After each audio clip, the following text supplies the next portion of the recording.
Bom, eu acho que a gente tem que olhar para ações do lado da despesa e do lado da receita. Do lado da receita, eu acho que a carga tributária no país já é grande demais. As alternativas são, primeiro, fazer com que as pessoas de fato paguem seus impostos. Eu acho que o nível de inadimplência nos impostos em vários níveis ainda é muito grande. Em parte por uma questão de fiscalização, em parte também por uma complexidade grande da carga tributária que pode ser ajustada, né? Nós estamos trabalhando na Prefeitura de São Paulo num plano de modernização da administração tributária para reduzir obrigações acessórias e facilitar a vida do pagador de impostos para que ele de fato consiga pagar todos os impostos e reforçar o caixa da Prefeitura. E alternativas como desestatização, parceria, venda de imóveis, venda de ativos que não são o núcleo da atividade da Prefeitura e que podem gerar uma receita e reduzem também despesas de manutenção. Então, acho que essas ações do lado da receita são importantes. E do lado da despesa, é importante repensar a estrutura da Prefeitura. Nós temos hoje uma quantidade de equipamentos públicos muito elevada, isso gera um custeio, esses equipamentos são importantes e, portanto, eles têm que ser bem cuidados, bem preservados, mas da mesma forma eles precisam caber dentro do orçamento. Então, repensar a estrutura de equipamentos públicos é muito importante.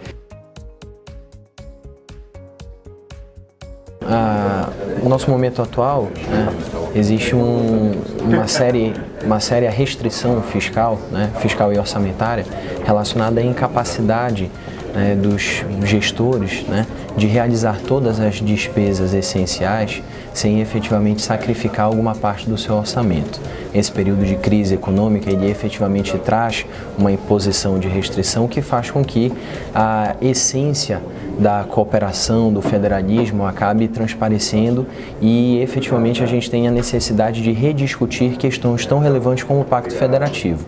Então essa necessidade de mútua ajuda, né, e de percepção das necessidades dos entes federativos entre os próprios entes é algo extremamente relevante para que esse momento de crise seja superado. E a partir dessa percepção, desse diagnóstico, é importante consignar instrumentos, né, de transferência de receitas, né, de convênios, repasses, termos de cooperação, que possam fazer com que as gestões em todos os níveis se profissionalizem cada vez mais e gastem os recursos públicos de forma muito mais eficiente.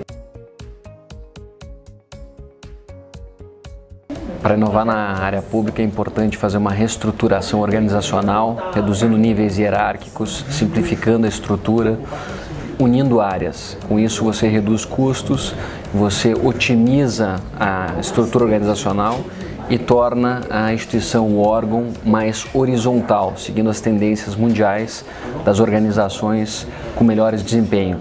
Também é importante fazer um acompanhamento de custos, basicamente 12 pacotes de despesas que devem ser acompanhados mensalmente de todas as unidades orçamentárias. Com isso também é possível você comparar as unidades com maior desempenho e o que elas podem ensinar às demais que não têm um desempenho tão bom. Também é importante fazer toda a revisão da legislação de pessoal para corrigir distorções, incentivos perversos e também aumentar a produtividade e a qualidade do serviço público. Isso tudo ajuda na economia e, acima de tudo, ajuda a aumentar o impacto das organizações. Por fim, na área de redução de custos, acompanhar muito de perto gastos com locação, tanto de imóveis quanto de veículos. É um gasto que cresce muito, então rever isso aí, tentando reunir equipamentos públicos. Com isso você economiza gastos com portaria, segurança, limpeza e também reduzir o número de carros locados. Na cidade de São Paulo nós fizemos uma licitação para a utilização de veículos por meio de aplicativo, táxis ou carros particulares. Isso deu uma redução de 62% do nosso gasto com locações de veículos. É um valor muito expressivo que a gente pode canalizar para outras áreas prioritárias. A importância de se discutir o novo Pacto Federativo é muito grande. Hoje, nós temos problemas que são semelhantes em todas as regiões do Brasil, de norte a sul, de leste a oeste, pequenas, médias, grandes cidades. Vamos pegar, por exemplo, saúde, segurança pública, parte educacional, parte habitacional, dentre outras questões. Isso muda de feição de acordo com a região mas os problemas continuam pesando sobre o município. Eu vou pegar especificamente a área da saúde. Quando foi aprovada a Constituição de 88, tentou-se estabelecer algumas regras de divisões de recursos. Porém, de lá para cá, o governo trocou impostos por contribuições. Essas contribuições, elas não são divididas com os municípios. Então, foi minguando cada vez mais os recursos dos municípios e as responsabilidades foram aumentando. Mais uma vez, um exemplo na saúde, a Constituição preconiza que os municípios invistam 15%. Hoje, cidades de médio e grande porte estão chegando a investir até 30%, o dobro na saúde. E nós não temos uma população satisfeita. Existem muitas críticas que a saúde pública poderia melhorar. Então, o brasileiro não aguenta mais pagar o imposto, carga tributária alta. O que a gente precisa ver é para onde esse recurso está indo. Ele precisa ficar mais nas cidades e menos em Brasília. Então, o Pacto Federativo é pensar justamente essa redistribuição dos impostos que são arrecadados. Bom, é importante para conseguirmos a inovação ter as receitas, e as receitas próprias são fundamentais nesse caso. Então, nós temos que trabalhar para conscientizar o cidadão da importância de pagar seus impostos e dependemos cada vez menos dos repasses federal e estadual. A tecnologia vai ser um grande ferramenta importante para avançar nisso, de aproximar o cidadão da prefeitura. Ele conseguir tirar seus serviços por portais, emitir seus carnês, fazer seus pagamentos, levantar suas situações. É importante investir em tecnologia para termos recursos e cada vez inovarmos mais. A pergunta é complexa, mas como todas as perguntas complexas, não tem resposta simples, certo? Mas eu gostaria de dizer o seguinte, nós precisamos promover, com esse debate do Pacto Federativo, um ajustamento da disponibilidade de recursos que os municípios têm, da receita orçamentária, ao tamanho e ao perfil das demandas das respectivas populações. O que isso significa? Por que isso não existe hoje? Porque nós destruímos o modelo de federalismo fiscal que foi desenhado em 1963. Então, hoje você tem municípios que o perfil da população, socioeconômico, etc. Por exemplo, pensemos no município da área rural do interior de qualquer lugar do Brasil, né? Desses municípios, a população que reside é mais de aposentados. A população jovem em procura de emprego já se mudou para os grandes centros urbanos, mas eles são obrigados a aplicar 25% em educação e 13% em saúde pela regra constitucional. Ora, seria o oposto, porque a população lá é mais idosa, toda ela demanda saúde e não tem mais tanta gente buscando matrículas em escolas do ensino fundamental. Então isso é uma enorme distorção que afeta qualquer esforço de melhorar a qualidade da gestão dos serviços públicos. Fora isso, os municípios volta e meia são pressionados por decisões judiciais que mandam internar pessoas obrigatoriamente na rede pública de saúde, às vezes sem necessidade, que mandam fornecer remédios gratuitamente a pessoas que já estão em algum estado terminal. Não que isso não seja ético, mas é um problema que os municípios enfrentam e a maioria deles hoje, segundo os dados que eu vi, gastam mais de 30% dos seus orçamentos com a saúde.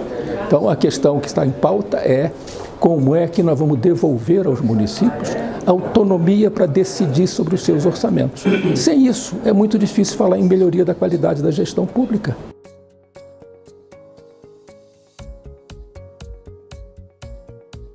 Observa no estudo dos municípios é que, na verdade, ter uma arrecadação alta ou ser um município grande não é um requisito para uma boa gestão fiscal. A gente tem diversos exemplos de municípios que têm baixa arrecadação, são pequenos, porém fazem uma boa gestão fiscal. Uma boa gestão fiscal parte de planejamento financeiro, planejamento orçamentário, gestão das despesas obrigatórias para que sobre mais espaço para fazer os investimentos. Esse é um grande desafio que tem nos municípios do Pará, que são municípios muitas vezes menores em termos de escala, então a gente precisa capacitar esses municípios de forma que essa gestão consiga gerar mais resultados com o mesmo ou com menos recursos.